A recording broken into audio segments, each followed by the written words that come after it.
திரை நட்சத்திரங்களாக திரையில் மின்னுவர்கள் என்றைக்குமே நாட்டை ஆள முடியாது.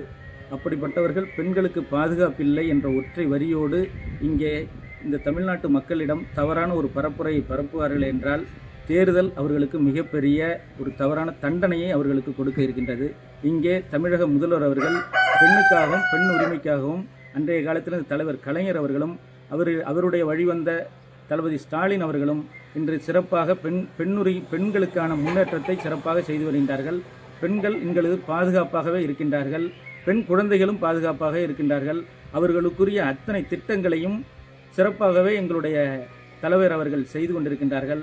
ஆனால் இப்பொழுது புதிதாக களமிறக்கக்கூடிய நடிகர் விஜய் அவர்கள் பெண்களுக்கு பாதுகாப்பில்லை என்று சொல்வது மிக அப்பழுக்கற்ற முழு பூசணிக்காயை சோற்றில் மறைக்கக்கூடியது. ஆனால் அதனுடைய முடிவு இப்பொழுது 2026 சட்டமன்ற தேர்தலில் தெளிவாக தெரியவரும்.